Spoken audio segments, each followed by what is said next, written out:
All right, quick check. Let's take a look at our course schedule for the beginning of the quarter, see where we're at with regard to covering material, because we're about at a place where we should be starting to think about our first exam.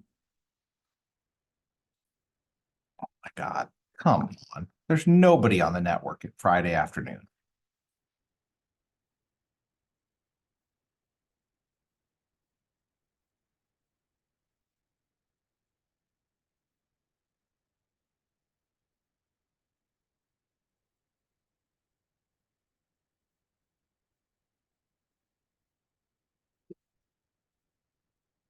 We did lose a whole class day because of snow. So let's see where we're at. All right. So it looks like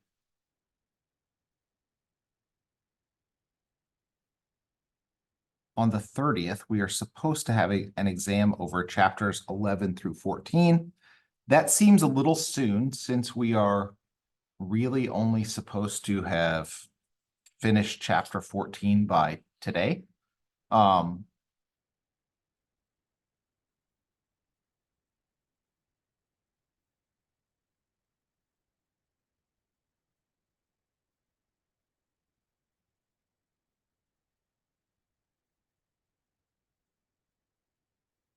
Why don't we decide that our exam is going to be next Friday, a week from today? Okay. We should easily finish up chapter 14 today. And that gives us a week from today to process that information and get ready for exam one. All right. So our exam one is now going to be, I can't even think about the dates, so I'm just going to look at it. Our exam one's going to be on the 2nd of February. I'm even going to make an announcement about that right now to make sure that everybody who isn't here, even though they don't really deserve it because they're not here, knows about this as well. All right.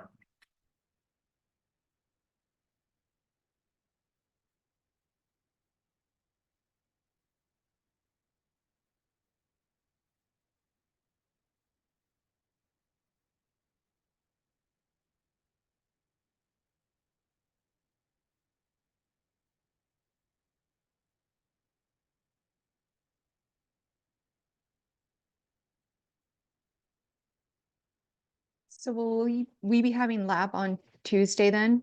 Or is it going to be a review for the test? We can't spend time reviewing for the test because we just don't have it right now. So what my plan is to keep on moving on with new material for Monday and Thursday. We don't have a lab schedule because we were originally supposed to take our exam, but having those days of class to keep going through chapters after 14 will allow us to get back to caught up with the schedule. All right, Oh, no. so Monday and Thursday's classes, we're not having a lab next week. They're going to be 2 classes and then an exam. Wait, we don't have class Monday. What's that? Wait, we don't have class Monday. What do you? Oh, fudge. There is no class Monday because, wait, what? Because we have this class on Monday. Tuesday and Thursday's classes will be class, not lab. I don't know why I say Monday because I've always had a Monday version of this class instead of Tuesday, Thursday, Friday. It's strange to me. All right, so Tuesday and Thursday will be in class. Friday, we have to all be together here to take our exam. All right.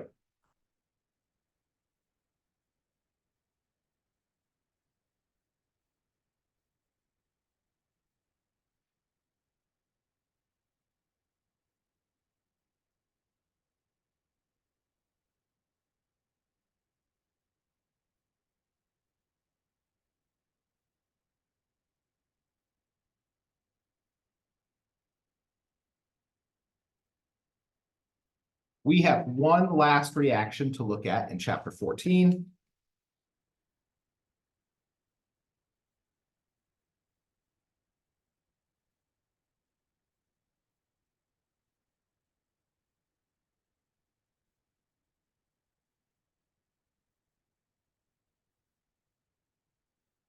And that is a reaction of thiols. So it turns out that if we treat a thiol with an oxidizing agent, remember the way we thought about oxidizing for all of our reactions where we have carbon hydrogen bonds is we take away carbon hydrogen bonds and replace it with carbon oxygen bonds. So this is a sort of similar thing. We're taking away a sulfur hydrogen bond and replacing it with a sulfur sulfur bond. And what that means is that when we treat any thiol with an oxidizing agent, we end up linking two of those thiols together with a bond between their sulfurs. So we call this functional group a disulfide.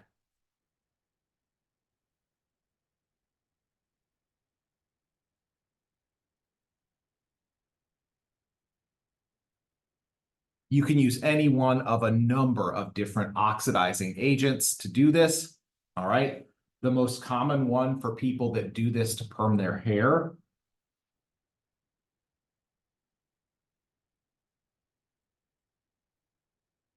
is hydrogen peroxide. So at the end, when you reform those disulfide bonds to give your hair structure, the oxidizing agent they use to do that is hydrogen peroxide.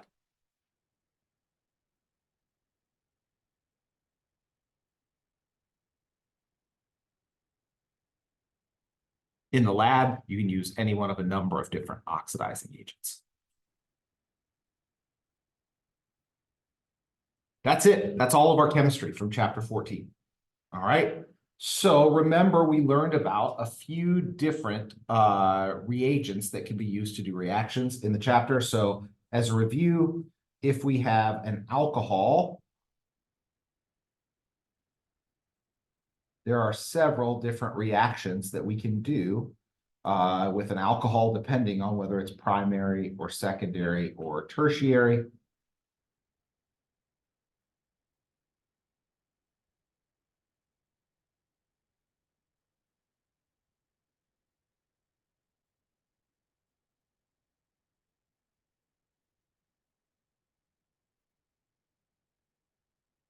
So treating an alcohol with heat and an acid catalyst gives us the reaction that we call dehydration. In other words, we lose a water. We take away a hydroxide from one carbon and a hydrogen from one of the carbons next door. And when there's a choice, we always want to make the double bond that is the most substituted possible double bond. So in this reactant, we could have picked the hydrogen here or one of the hydrogens here to make our double bond. By making our double bond between these two carbons, we make a tri-substituted alkene instead of between these two carbons, where we would make a di-substituted alkene.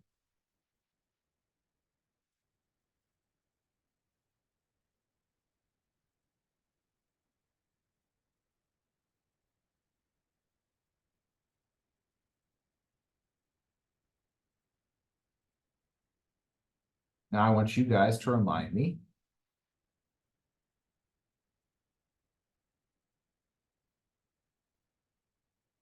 what the products of these two reactions would look like.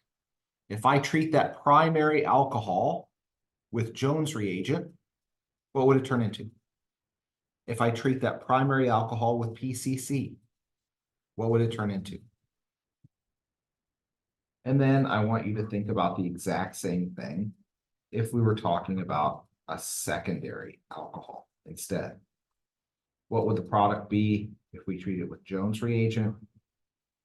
What would the product be if we treated it with PCC? We're just reviewing our reactions from chapter 14 before we move on.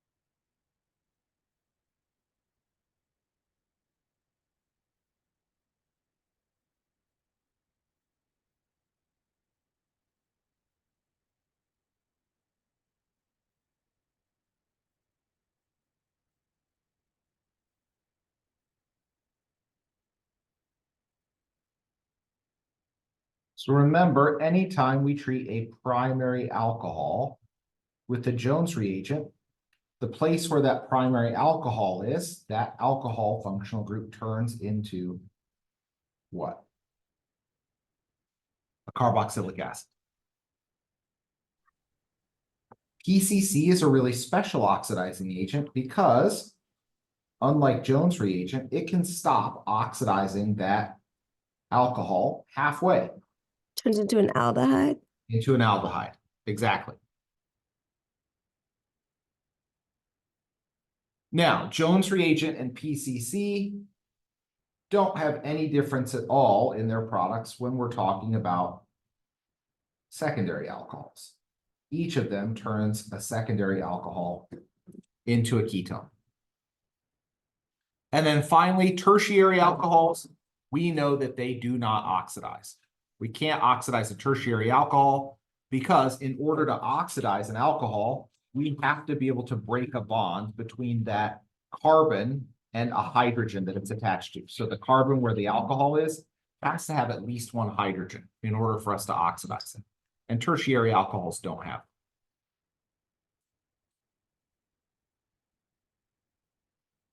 All right, we've reviewed our reactions from chapter 14. Time to move on to a brand new functional group.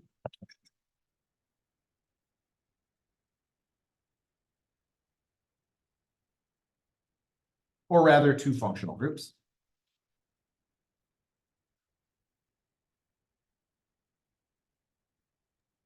And this is the start of 16?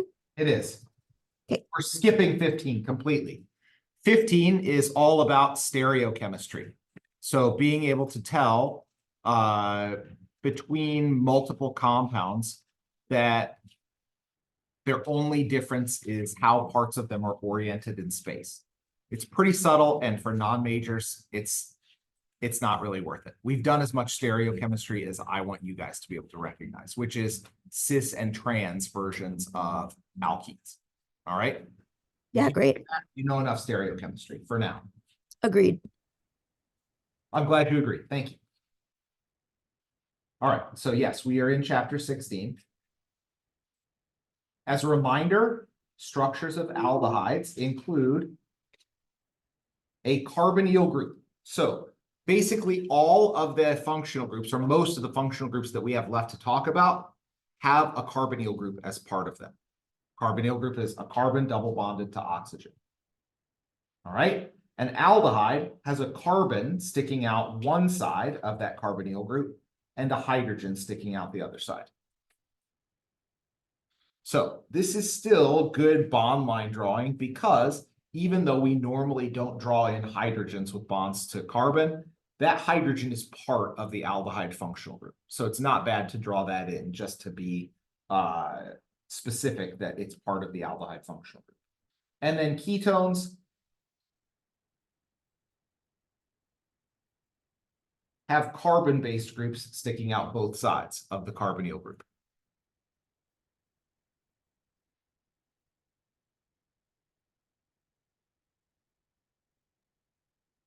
There's no difference between when you draw the like the aldehyde and the tip doesn't connect as opposed to when you draw the ketone and there's a vertex and then the lines. That doesn't matter, right? Like for when we do it. I don't understand what you're saying, but you could draw an aldehyde like this and it would still be correct. I think she's talking about on the left side of the double bond for the left side of us. I think your marker might have just bled, and so it's like Here, you connected. mean? Yeah.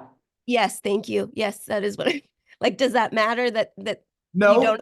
because it's a vertex. We know there are two lines connecting to that vertex. There's a double bond between that carbon and that oxygen. Got it. Okay, thank you.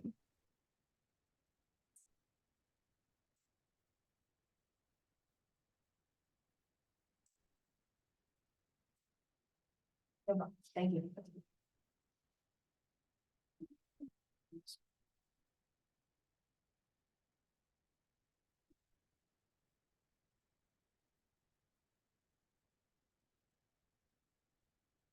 So in a general sense, we would expect aldehydes and ketones to both be polar types of molecules because of the carbon-oxygen double bond, the carbonyl group. So we know that oxygen is much more electronegative than carbon, which means that in general, the part with the carbon-based group and the hydrogen is going to be slightly positive, and the oxygen side of the aldehyde or ketone is going to be slightly negative. Now, there are some times where aldehydes and ketones can end up being nonpolar because of other reasons. All right, like for example, what if I had this diketone? If I were trying to figure out whether this molecule was polar or nonpolar, I would look at its bond dipoles. The only one of the bond dipoles that we really have to worry about are those carbon-oxygen bonds. And when we look at those bond dipoles, don't they end up sort of like canceling one another out, more or less? They point in opposite directions. So we wouldn't think that this molecule would be particularly polar at all.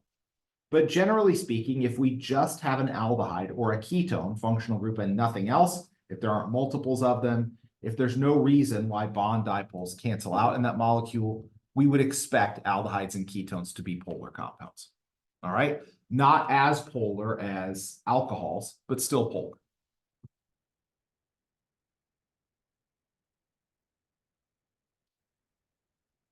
You should remember this like for the rest of your lives, but just to review in case you've forgotten. When we look at the shape around that carbon in a carbonyl group, what is it? Always. It's definitely not bent. Bent means that we have three atoms that are not in a straight line. So water is bent because it has 4 electron groups on the oxygen, meaning the bond angle between, oh, you're not seeing anything. Water is bent because we have 4 electron groups on the oxygen, making the bond angle between these two hydrogens about 109.5. So in other words, those 3 atoms are not in a straight line. Oh, is it the trigonal planar? It is. Okay, Yes, trigonal planar. because I didn't think about the 2 double bonds. 3 electron groups, all right? The double bond to oxygen is an electron group, the single bond to carbon, and the single bond to the other carbon or to the hydrogen, depending on whether you're talking about aldehyde or ketone. Any carbonyl group, no matter what other things are connected on the sides, always has a trigonal planar shape around that carbon, always.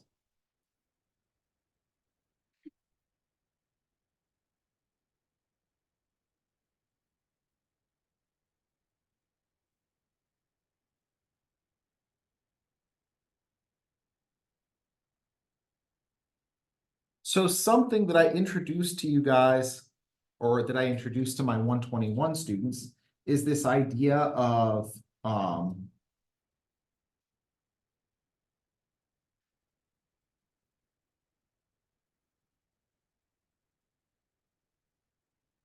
intermolecular forces. All right, if you haven't heard that word in a while, let's think about how these molecules might be able to attract one another if we had multiples of them. So I'm going to give you a few examples of organic molecules, and we're going to think about what sorts of attractive forces they would have to one another. All right, this is a common thing that we talk about in chemistry, is the attractive forces between molecules. The reason why they're important for us to think about is they teach us about what we would expect the melting or boiling points of those kinds of compounds to be. So the stronger the intermolecular forces between molecules, the higher the melting point or boiling point of that particular substance. So what I want to do is I want to look at 3 different molecules. All of these are molecules that we've either already discussed all the chemistry of, or aldehydes or ketones, which we're going to talk about right now. All right. As a matter of fact, we could look at every possible functional group that we've looked at already and decide what type of intermolecular forces we would expect those things to have. So let's look at some. All right. This is ethanol. And then after that, What about chloroethane? So we've got an alkyl halide in the mix.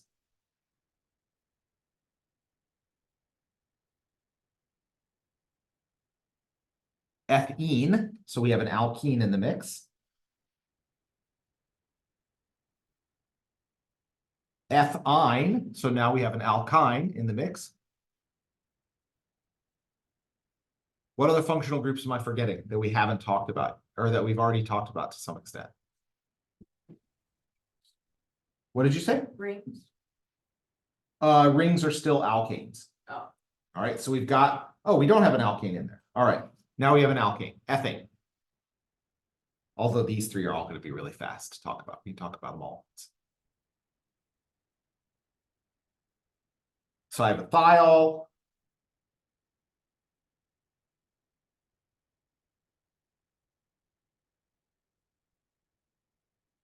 A disulfide.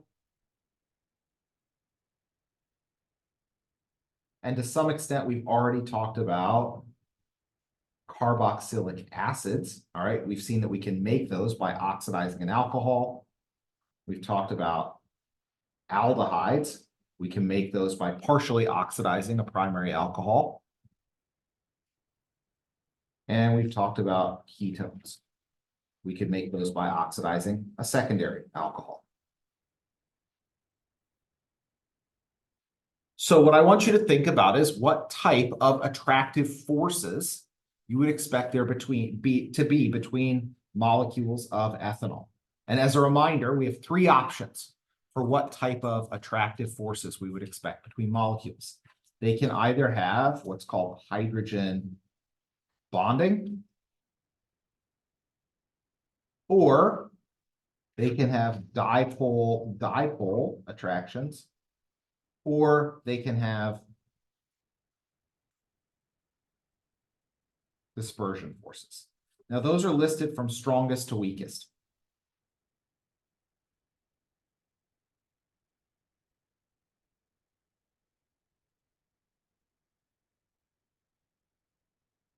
As a reminder, hydrogen bonding is the type of attractive force when we have a hydrogen that is covalently attached to oxygen or nitrogen or fluorine, and then that hydrogen is attracted to an oxygen or nitrogen or fluorine on another molecule. So essentially, hydrogen bonding can happen whenever you have a hydrogen in your molecule that has a covalent bond to oxygen or nitrogen or fluorine. So right away, do we see any of the molecules in here that can do hydrogen bonding for their strongest type of intermolecular forces? All right. Alcohols certainly can. Any others?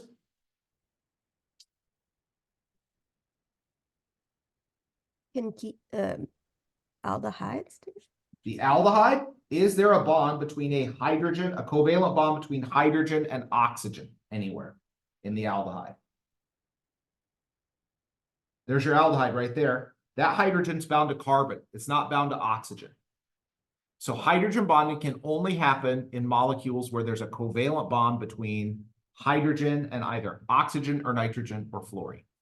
So those two hydrogens are the only ones in all of these pictures that I see with a covalent bond to oxygen or nitrogen or fluorine, which means these two functional groups are the only ones out of our list that we've seen so far that can do hydrogen bonding, the strongest kind of intermolecular forces.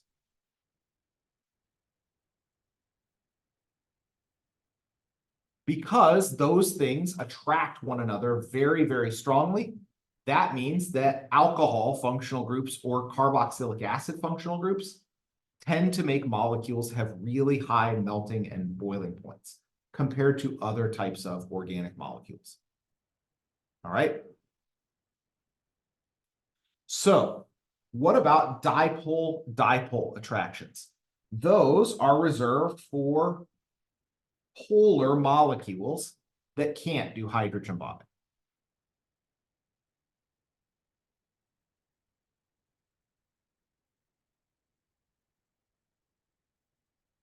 Which of our molecules here would we expect to be polar molecules? For sure. All right. So I'm calling that dipole. Oh, I put the aldehyde, but both of those are actually true. Sorry. The aldehyde and ketone are both polar functional groups, which means that they allow those molecules that they're in to have dipole-dipole attractions. All right. So we would expect things like aldehydes and ketones to have higher boiling points than similar nonpolar molecules. Any other polar molecules here? We're missing a couple. Ethene? Certainly the SH group. All right, certainly the SH group, we would call that polar. Now, it's a little bit iffy to think about a disulfide, but to some extent, there's probably going to be a slight amount of polarity there. Not very much. All right. So I wouldn't care whether you call that dipole-dipole attractions or just the dispersion forces. All right. The dipole there, the net dipole for the molecule is going to be pretty small. We are missing one more, though, that certainly would be polar. Isn't chlorine a lot more electronegative than carbon? It is. So we would expect, because of that carbon-chlorine bond, the chloroethane to also be a polar molecule, meaning we would expect dipole-dipole attractions between those molecules. So we would expect all of these polar molecules with dipole-dipole attractions to have higher melting and boiling points than nonpolar molecules that were about the same size. So what's left over? I don't even really care whether we assess the disulfide, because it's kind of a special case and a little bit hard to visualize the dipoles on. But what about all three of these? The alkane, the alkene, the alkyne. All we have there is bonds between carbon and bonds between carbon and hydrogen. There are no polar bonds in any of those. So all three of those molecules would be nonpolar, which means that each one of these we would expect to have only dispersion forces holding those molecules of them together. So nonpolar organic molecules tend to have very low melting points and boiling points. And that's why that methane and ethane and propane are all gases at room temperature. It takes so little energy to boil them that they boil at well below the room temperature. The cutoff that we get to is once we get to a 4-carbon long molecule. Butane is a liquid at room temperature, actually just barely. On a really hot day in Texas, butane can gasify.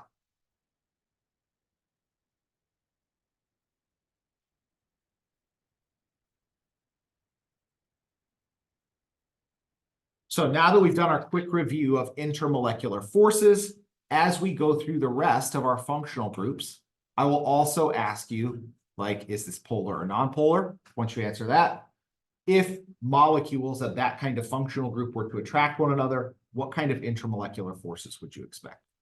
All right, that's important for us to predict physical properties of these organic molecules.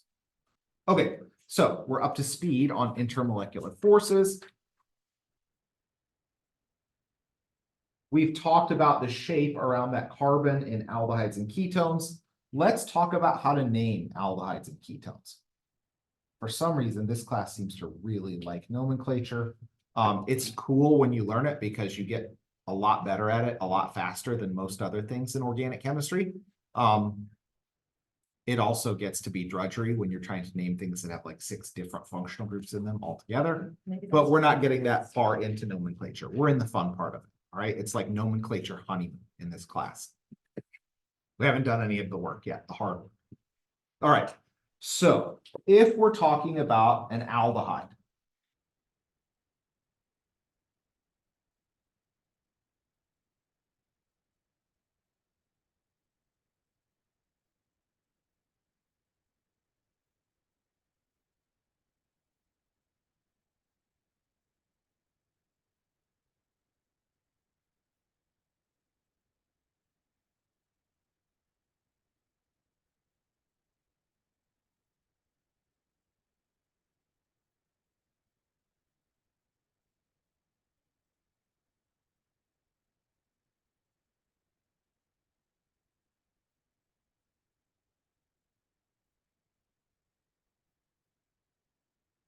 If we can find the longest carbon chain that contains the aldehyde functional group,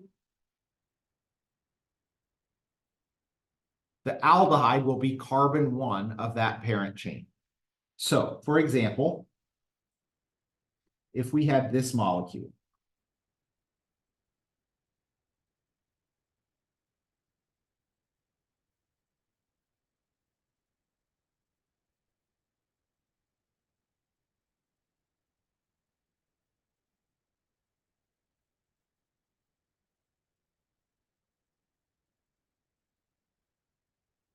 that is a 5 carbon long aldehyde.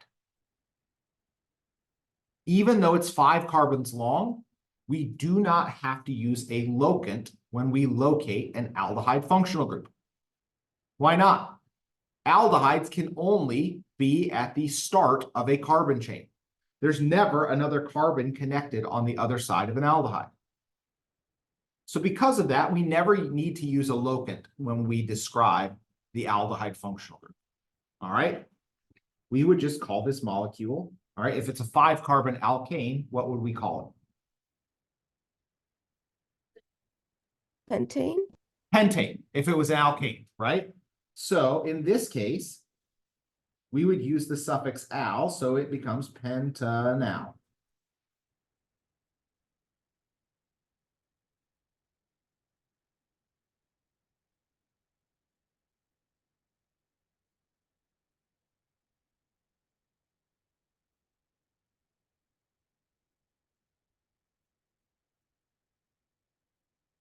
So let's see how well you know your nomenclature. Try to give me the correct name for this molecule. How many carbons are in the longest chain that contains the aldehyde? 3. Try again. 2. A carbon can only be either in a ring or out of a ring. It can't be both. So there is a 1-2 carbon chain and a 6 carbon ring. There are only 8 carbons in there. So our parent chain here is that 2 carbon long chain that contains the aldehyde. So if we were just naming the parent compound, it would be ethanal. All right. But this is an ethanal with a Christmas decoration, with a substituent group. The substituent group is a cyclohexane ring hanging off of carbon number 2 of the main chain. So we would call this 2-cyclohexyl ethanal.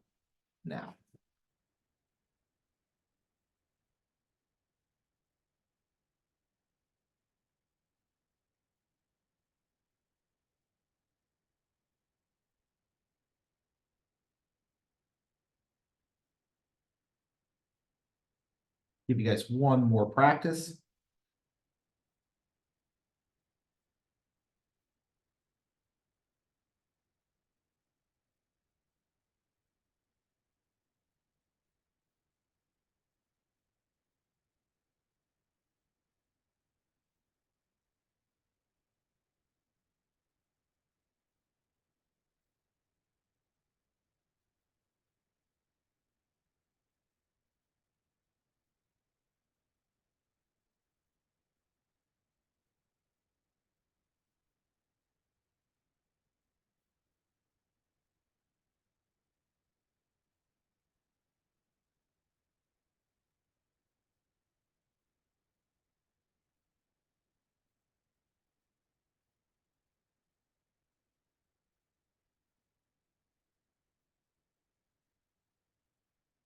Slightly evil. I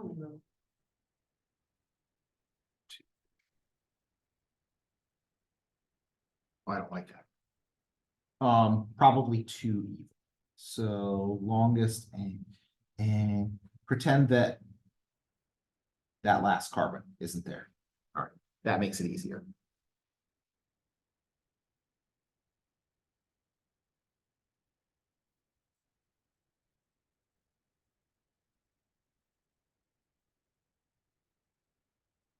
What is our longest carbon chain that contains an aldehyde? How many carbons? I'm seeing 5. 1, 2, 3, 4, 5, or 1, 2, 3, 4, 5. So you do count the one that's double bonded to the carbon, the oxygen is double bonded to the carbon. That's a carbon, isn't it? Then it's part of the chain. Okay. Because where it connects to the benzene rings technically. Well, That is also a carbon that is not part of a ring. but the one to the left and the right of it Are is part of the ring. Okay. Yep. Now, which way do we count this thing correctly? Because we could count 1, 2, 3, 4, 5, or 1, 2, 3, 4, 5. With the most decorations, right? Exactly. When we have more than one possible way to count the longest chain, we want to count it so that it has the most decorations, the most substituent groups. The reason why is because having more substituent groups instead of less means that the individual substituent groups are going to be simpler. They'll be easier to name. All right. So in this case, we would have a methyl substituent group and a phenyl substituent group and another phenyl substituent group. If we numbered this way, 1, 2, 3, 4, 5, then we would have to name this entire thing with that carbon and 2 benzene rings as just a substituent group, which is a nightmare. We don't want to do that. That's why IUPAC made the rules the way that they did. It's to make the names simpler to come up with. All right. So when there's a tie, we always count the way where there are the most substituent groups. I probably wouldn't even give you a question this hard on an exam, but it's not an exam. We could talk through it. All right. We failed that one. It's not an exam question. Yeah. I'll give you simpler ones on exams.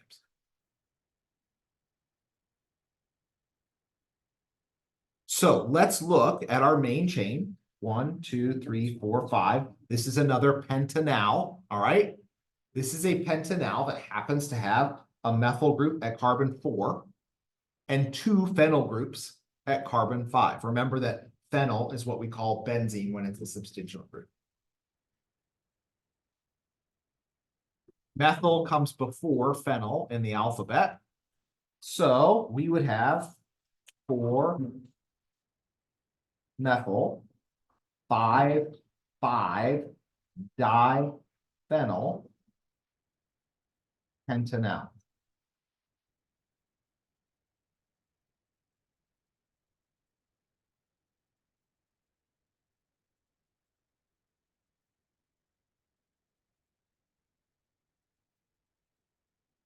As long as you know that we never need to give a locant for an aldehyde functional group, and you know the suffix that you use to tell you that that is an aldehyde, then all the other IUPAC rules make these really easy to name.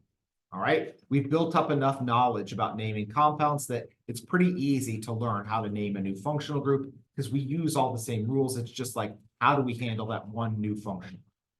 All right, ketones are kind of the same way. Here is the simplest possible ketone that exists, a 3-carbon ketone. This one actually has a common name that everybody's already heard of. That's acetone. All right, that's what's in cheap nail polish remover. Not bougie nail polish remover. But there is an IUPAC name for acetone as well. How many carbons are in acetone? 3. 3. So if it was an alkane, it would be propane, right? So we know that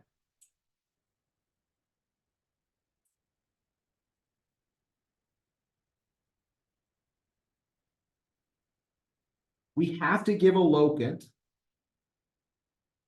for the carbonyl group of a ketone.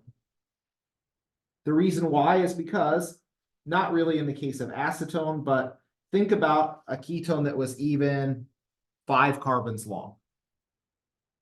In that case, the ketone functional group could be at carbon 2, or it could be at carbon 3. We would have to give a locant to be able to differentiate between those two compounds.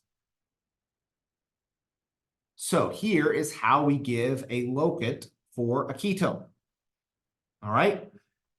First of all, just like acetone, any other ketone, we are going to use the suffix "-one" to tell you that it is a ketone.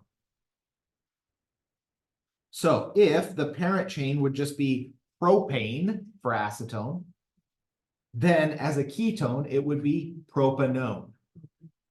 All right.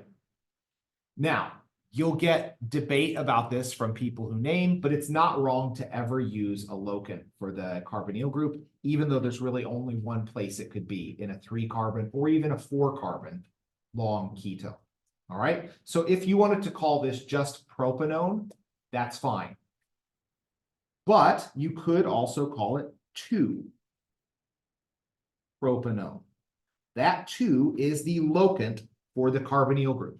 It tells you which carbon in the chain the carbonyl group is on.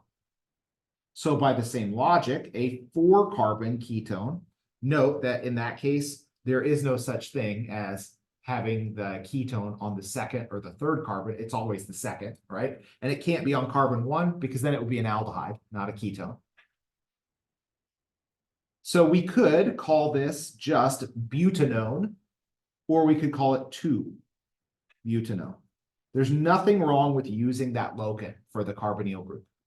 All right.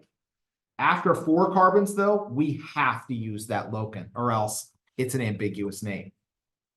So here we would be looking at 2-pentanone. And here we would be looking at what? 3-pentanone.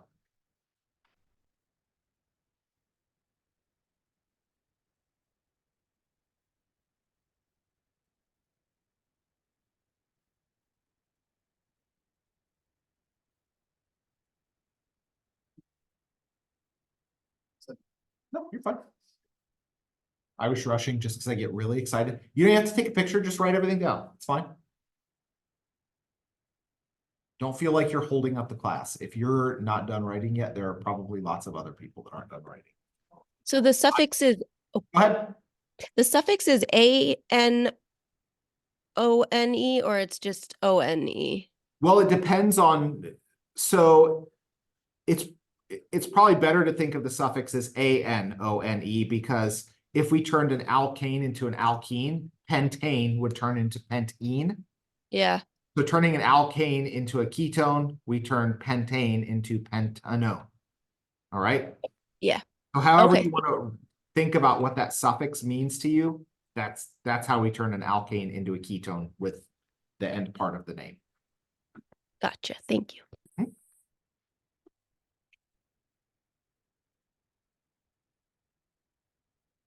Everybody done gazing upon this page? Gazing, writing. All right. So without any more direction, I'm going to try to get you guys to give me the correct name for this compound then.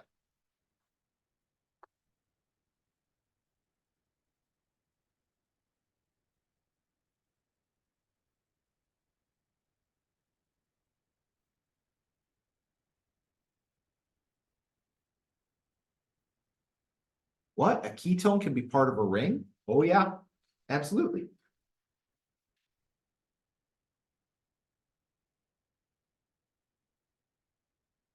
So try and figure out what you would call the parent chain.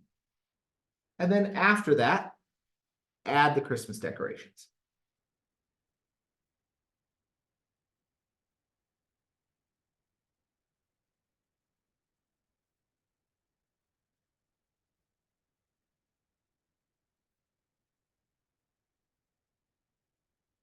I also want you to think about whether it's necessary for you to use a locant to locate the carbonyl group in this case.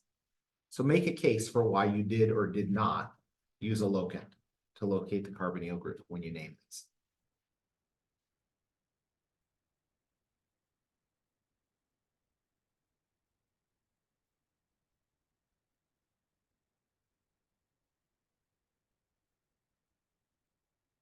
drives me nuts that clock is incorrect. I can't look at it anymore.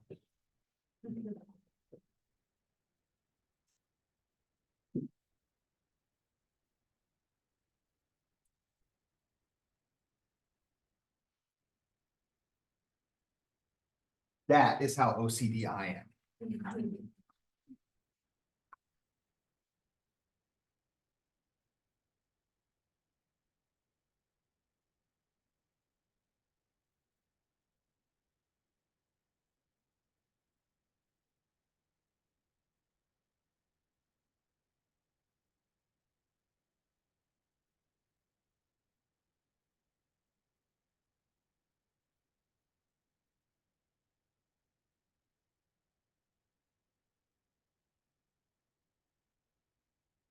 What's our parent chain here? Cyclohexanone. Very good.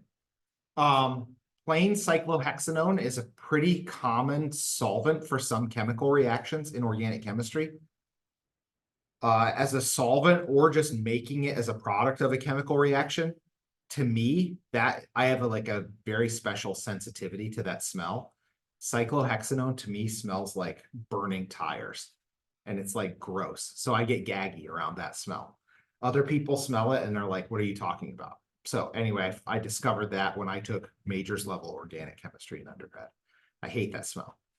Maybe this one wouldn't be as bad because of the Christmas decorations, who knows? Do we have to use a locant to tell us where the ketone functional group is when it's on a ring? Not unless there's more than one of them. All right. Then if there were a second one, we would definitely need to use a locant to establish where they were compared to one another. Okay, so we don't need to use a locant. What are our substituent groups? Ethyl and methyl. All right. So are we going to count to the left or are we going to count counterclockwise or clockwise from the ketone? Counter. And the reason why is either way we get to a substituent group at carbon 3 of the ring. But since ethyl comes before methyl alphabetically, we'll count this way so we get to the one with the lower number first. All right. That was literally me spitting because I got tongue twisted. Gross. Don't write that down, guys. So that is 3 ethyl, 5 methyl cyclohexanone.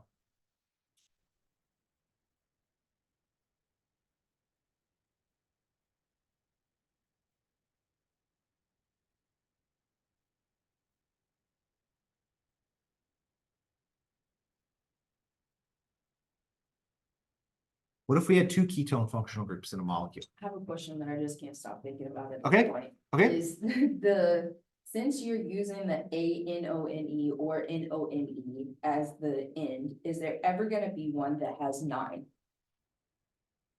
Yes. Okay, how do we name that? And I'm just saying. Yeah, because okay, the name 9 is so carbon chain. fancy, I love can't that. That's a great. Like, talking Great about- question. Great question. I just keep looking at it and I can't stop like thinking about it, so I'm All just right, gonna. ask that you. is a 9 carbon chain, unless I miscounted. And I'm gonna put a ketone there. It's just driving me crazy. What would we name it? It just has a name that makes you giggle. That's all. Okay. No. No. No.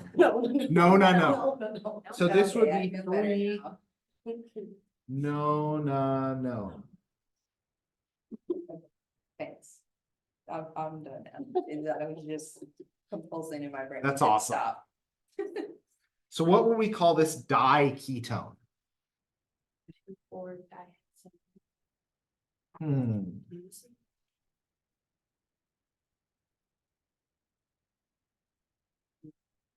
This is one of those cases that when the functional group just changes the end of the name, we actually sort of have to revert back to the name hexane and then.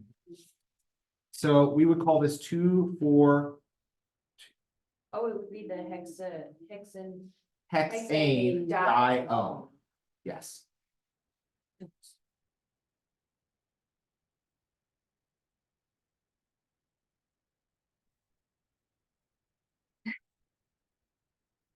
The same way if we had 2 alcohols.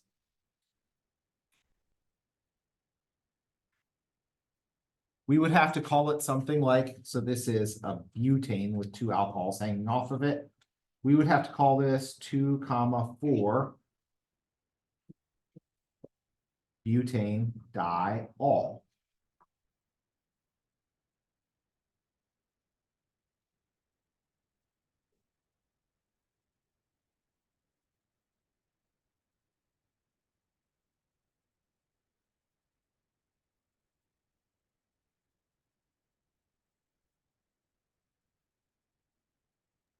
Can you remind me where the diol comes from? I'm looking through my notes. Why? but- Because there are two alcohol functional groups. Right.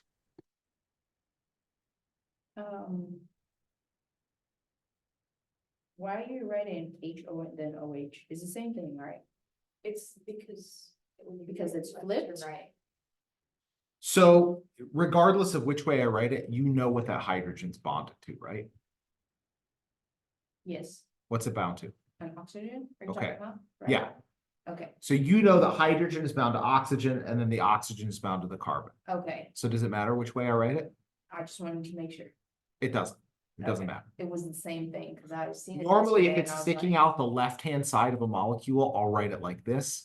And if it's sticking out the right-hand side, I write it like it's this. just the This is usage. not meant to confuse students. It's just a convention that lots of organic chemists use. Gotcha. All right? So in your brain, you know what the order of bonding is, Okay. regardless of which I order do, they but write. see, then I get home and I start looking through my notes Yeah. and then I start getting all. That worked is up still an and I'm like, alcohol something is function. wrong. That's still an alcohol function. All right. Really, we don't need to do much more work than that. All right, we know how to name ketones and aldehydes now. That was fast. Okay. Yeah. So all we really have left to do for chapter 16, and we should be able to finish at least most of it today, is talk about the reactions of aldehydes and ketones.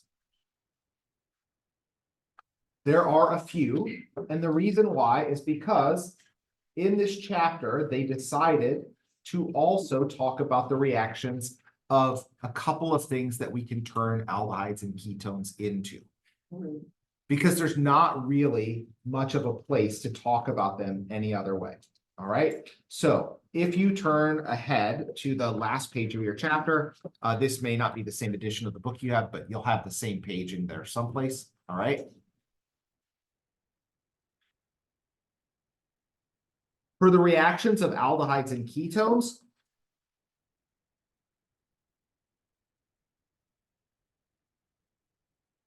really like here is where those reactions end. Turning an aldehyde or ketone into a carboxylic acid. All right, in this case, it can only be an aldehyde that we can do that with. The things that we can do to reduce aldehydes and ketones. And then finally, we can turn aldehydes or ketones into something called an acetal. Okay, after that, notice that there's an entire extra reaction that doesn't start with an aldehyde or ketone. It starts with an acetal. The reason why is because the only way we can ever make acetals is from an aldehyde or ketone. So they decided to put the reverse reaction, turning an acetal back into an aldehyde or ketone in this same chapter. All right, now you know, knowing's half the battle. Also remember that chapter 16 is not on exam 1. We are covering material for exam 2 at this point. So these are not reactions that you have to remember in a week. You have time. Yeah, most of them are not hard, other than the acetals and hemiacetals part of the chapter. Those are the most challenging reactions that we have to look at in this class. It's hard to track where the carbons are coming from. So I'll do my best to help you guys with that. All right. If we don't get done with all of it today, that's fine. We finished like almost all of a chapter, and we were at chapter 14 when we began today. So we're doing great. All right. So let's talk about reactions of aldehydes and ketones. First of all, a reaction that we can only do with aldehydes, not with ketones. Remember when I told you last chapter where we talked about oxidation of primary alcohols. we know that primary alcohols, if we oxidize them with Jones reagent, they turn directly into carboxylic acids.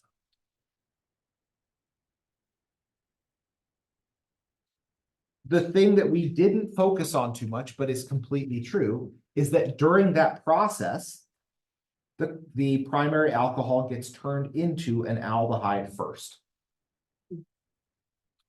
But because Jones reagent is even better at oxidizing aldehydes than it is at oxidizing alcohols, immediately those aldehydes get converted to a carboxylic acid, the final product. What's that PCC though? It's, That stops in the middle. yeah. Yeah, that stops at aldehyde.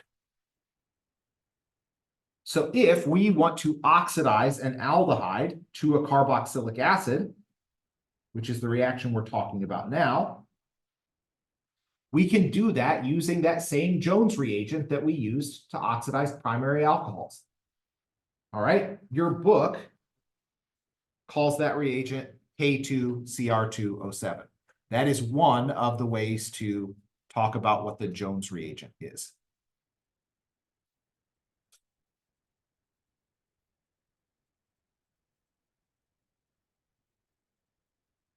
It also gives you another reagent called Tollens reagent. Tollens reagent is actually pretty cool stuff. All right. So Tollens reagent is cool because it actually won't oxidize alcohols at all. And I think that the formula for Tollens reagent that they talk about in this book anyway, you can make it different ways. But the formula that they give for Tollens reagent is normally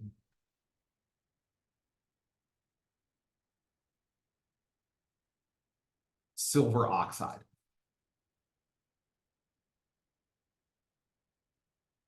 It's cool for a couple of reasons. One,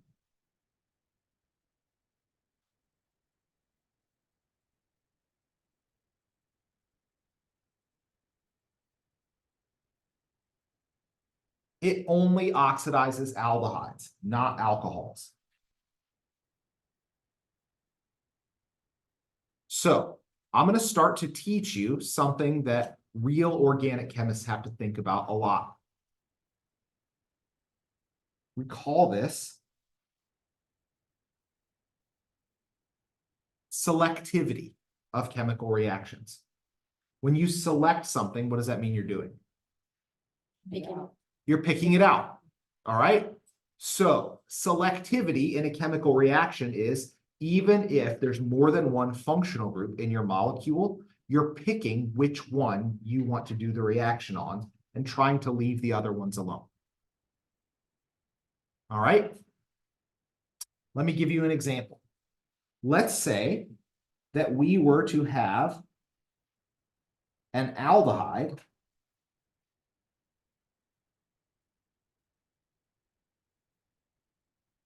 that also had a secondary alcohol as part of the molecule.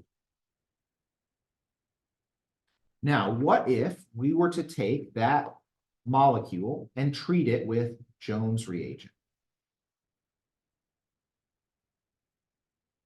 We know that Jones reagent, K2CR2O7, will react with both aldehydes and secondary alcohols.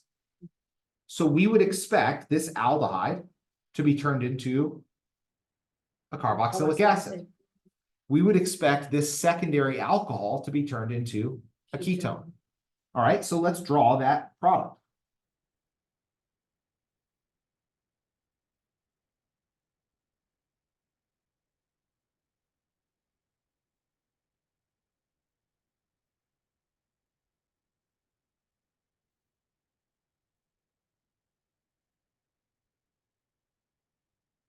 This is not a selective reaction. We oxidized everything that we could oxidize in that molecule. All right. Now let's do the same reaction, but instead of using Jones reagent, which is like a nuclear warhead of oxidizing agents, let's be a little bit more discerning and use Tollens reagent, silver oxide. Tollens reagent only oxidizes aldehydes. It doesn't oxidize alcohols.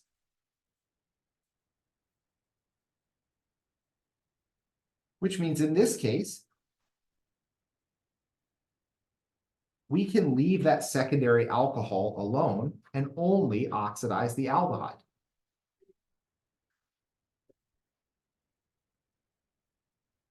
We got selectivity for that site over that site. We only picked the one functional group that we wanted to change, and we left the other ones alone. Real chemists worry about that all the time when they're planning a chemical synthesis. Picking out which functional group they want to change, or maybe they want to do this. Maybe they want to oxidize both. That's okay. You just have to know what you're going to be doing with your molecules. And this is the reason that professional organic chemists don't just know the Jones reagent and PCC for oxidizing agents, well, and Tollens reagent. That's 3 reagents I've taught you that do oxidation. Do you know how many practicing organic chemists know about? Like between 50 and 100 of them. The reason why is because that gives you greater control over which functional groups you're going to oxidize and which ones you aren't. It gives you more selectivity. All right, each of them have their own pet functional groups that they will react with and ones that they won't react with. What's really cool is that, I'm not going to teach you this one, there is actually a way when we have an aldehyde and an alcohol to oxidize the alcohol and leave the aldehyde alone. Actually, you already know about that. How would I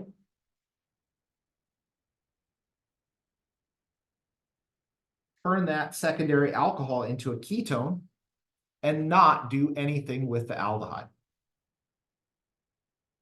What reagent do we know that oxidizes Jones. secondary alcohol? Jones reagent oxidizes aldehydes. Exactly. PCC won't oxidize an aldehyde, but it will oxidize a secondary alcohol.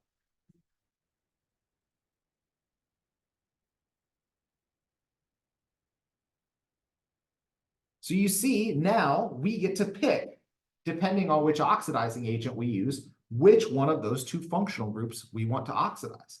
We have selectivity. Sounds like test material. It absolutely is going to be on exam 2. Absolutely. Your book doesn't make a big deal of this, and that's because your book sucks. All right. All GOB books, all general organic and biochemistry books suck. There isn't a good one on the market. So I picked the best one. No, I'm not writing one. That is an overwhelming amount of work. I don't have time yet left in my career to write one of those books. Maybe one day. No. No, thanks. I'm already too far committed other places. If I wasn't already involved in the governance of the college so much. So I do a lot of work that is sort of like dean-like work. If I didn't do that, maybe I would think about writing a book. But I like that work. And it's really important to keep the college on its feet. So yeah, go SVC. So we'll talk more about selectivity as we look at more of the reactions of aldehydes and ketones. This is kind of the first place where it becomes apparent that it's important for us to think about that. All right.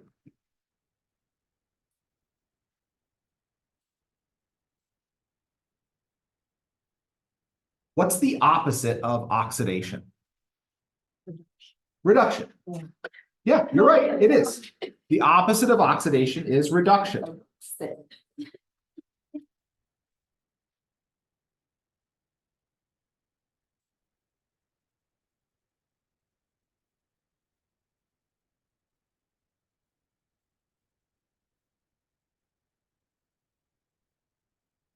Wait, what we went over just a minute ago, was that aldehydes only or ketones as well? Just aldehydes. You can't really oxidize a ketone anymore.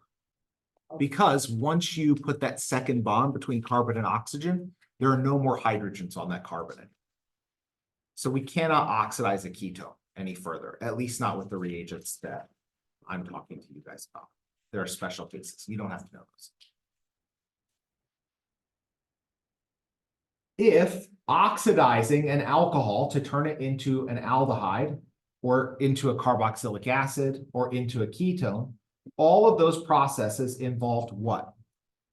We broke bonds between carbon and hydrogen and made more bonds between carbon and oxygen in all of those, right? Yeah. So a reduction of an aldehyde or ketone would be breaking carbon-oxygen bonds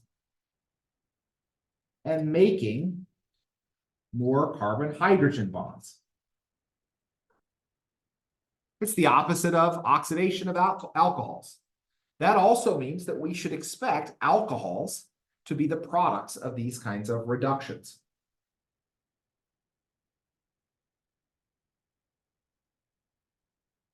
So let's say that we have an aldehyde. Notice that there are how many hydrogens attached to that carbonyl carbon right now?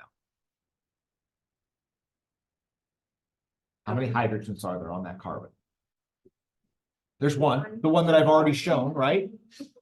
How many hydrogens are there on that oxygen, the carbonyl oxygen? None, because we would have to draw it in because it would be attached to an oxygen, not a carbon. I want to remind you of a reaction that we saw just a little while ago.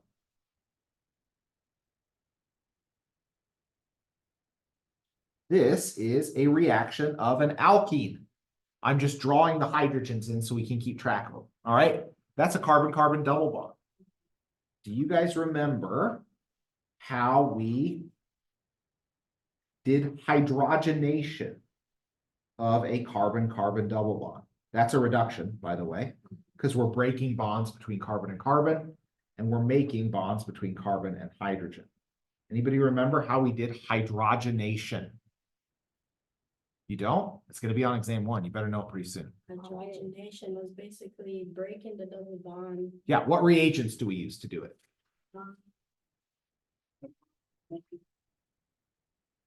We use H2, and we also need a transition metal catalyst to do that. It turns out that the same way that we can reduce a carbon-carbon double bond with hydrogen, we can do the same thing with a carbon-oxygen double bond. So H2 and a transition metal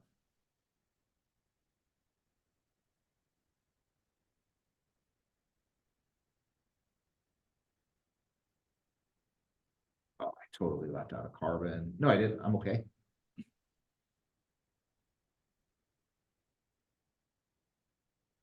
Note that we have added a hydrogen to the carbon here, and we've also added another hydrogen to the oxygen. We've broken that bond, the second bond between carbon and oxygen, and replaced it with one more hydrogen on each of those.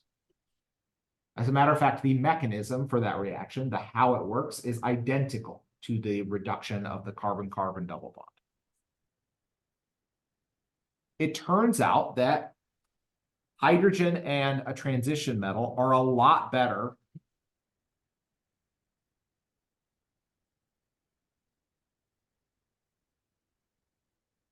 at reducing carbon-carbon double bonds than they are at reducing carbon-oxygen double bonds. So first of all, what if instead of talking about an aldehyde, we were talking about a ketone? The same reaction works. H2 and a transition metal will reduce that carbon-oxygen double bond I know, Bubby, where you going? into a carbon-oxygen single bond. Note that we've added one hydrogen here and one hydrogen there. Why am I talking about slower and faster? That gives us selectivity. We can choose in a molecule that has both aldehydes or ketones and alkenes which one we want to reduce. So if I had a molecule that looked like this, that has both a ketone and an alkene in it, and I treated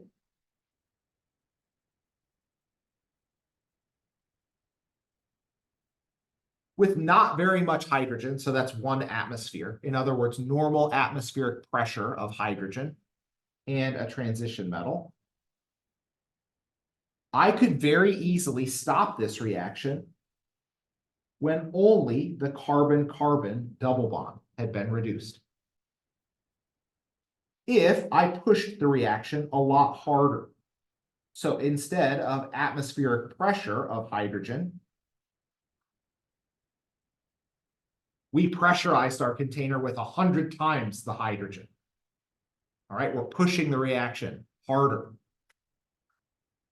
We could also do this at a higher temperature to push the reaction harder.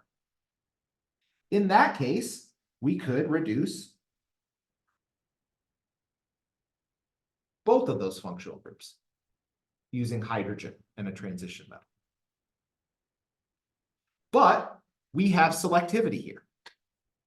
We can choose to reduce a carbon-carbon double bond and not reduce an aldehyde or a ketone at the same time. That's cool, isn't it? What's the next question I should be asking?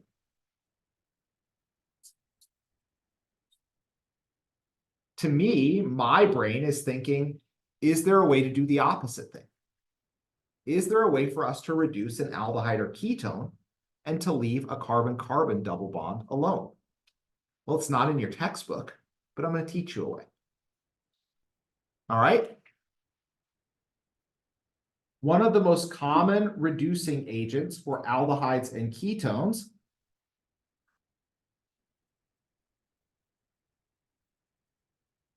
is this reagent, NaBH4. So if you look up the name of that, it's called sodium borohydride.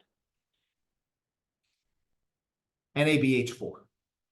It turns out that NaBH4 is really, really good at reducing carbon-oxygen double bonds. It's really, really bad, like not good at all, like it won't do it, at reducing carbon-carbon double bonds. So if I were to treat this molecule with NaBH4, I get the opposite selectivity. I leave my carbon-carbon double bond alone, and I reduce my carbon-oxygen double bond instead.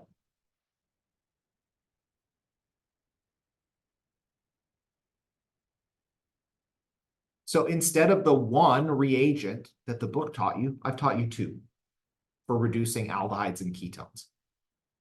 But by learning that 1 more reagent, now you have complete selectivity in which functional group you reduce between aldehydes and ketones and then alkenes. It turns out that alkynes reduce the exact same way that alkenes do. So now you can pick between aldehydes and ketones being reduced or alkenes and alkynes being reduced. Just by knowing those 2 reagents, you get selectivity. It's awesome.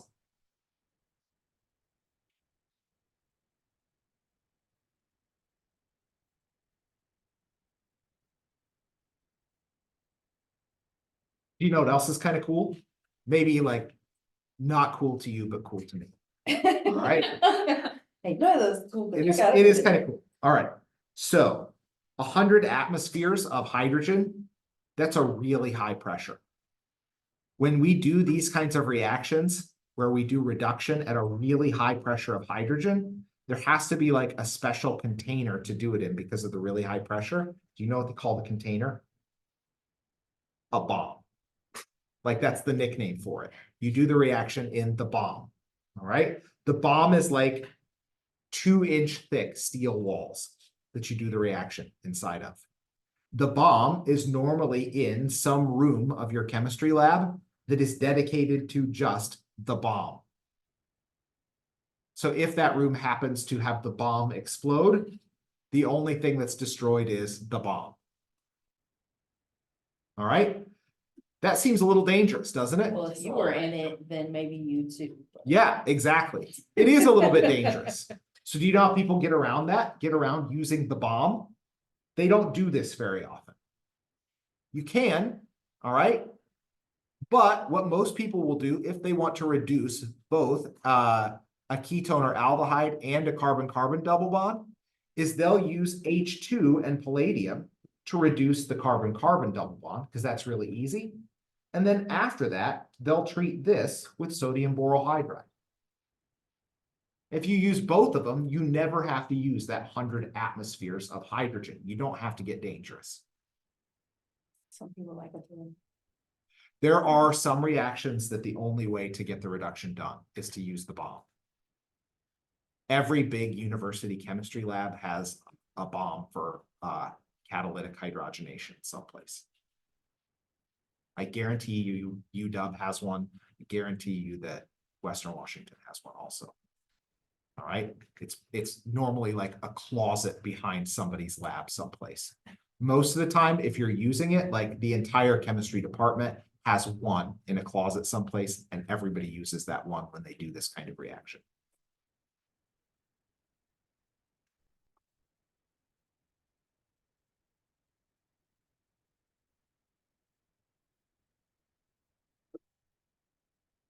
It turns out that biologically speaking, in living systems, there's normally not any hydrogen around, like H2 gas, to act as a reducing agent. Also, sodium borohydride is not around in living systems. But biological systems do reduction reactions all the time. So they use their own reducing agents. All right. It turns out that biologically speaking, the reducing agent that is used in biology is normally something called NADH. All right. In some biological systems, it might be NADPH instead. So if you've had biology classes before and looked at some of your metabolic cycles, you'll see NADH in those cycles. Inevitably, when NADH is one of your reactants, what you will see is a reduction. All right, it's a reduction reaction. So this is the reducing agent that's used in biological reductions of aldehydes and ketones.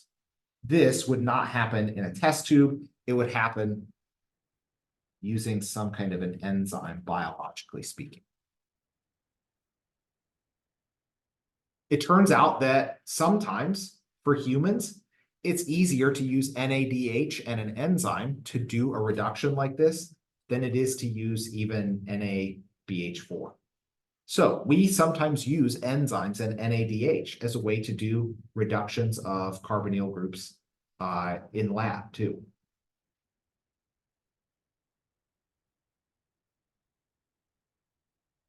That's probably a good stopping place for us today because acetals and hemiacetals are like a big thing to chew on. I would appreciate very much if you would watch and rewatch the 16.8 topical videos. The topical videos about making acetals and hemiacetals and about hydrolyzing acetals. All right, that's like the hardest stuff that we're going to learn for the entire year in terms of organic chemistry. So I want you to like pre-treat your brain with it by watching the topical videos before we talk about it next Tuesday. All right, remember next Tuesday is a normal class day. Next Thursday, normal class day. Next Friday, exam 1. Sorry. Have a wonderful weekend. We got to have exams sometimes. You guys are doing so great at stoichiometry. Make flashcards for each one of those reactions and make sure that you can recognize them when you see them, and you'll be great. All right. How many questions? I don't know. I haven't written it yet. Oh, you have to say, I forgot. I'm just gonna write it. I'll write it. Yeah. Oh, Lord. I have old versions of the exam. So if you want to know what the exam is going to be like, look at practice exam 1. Oh, yeah, That's literally the exam that I've used for exam 1 for this class a previous year. So the new exam will look a lot like that. Same kinds of questions, same level of difficulty. All right. Yeah. Have a wonderful weekend.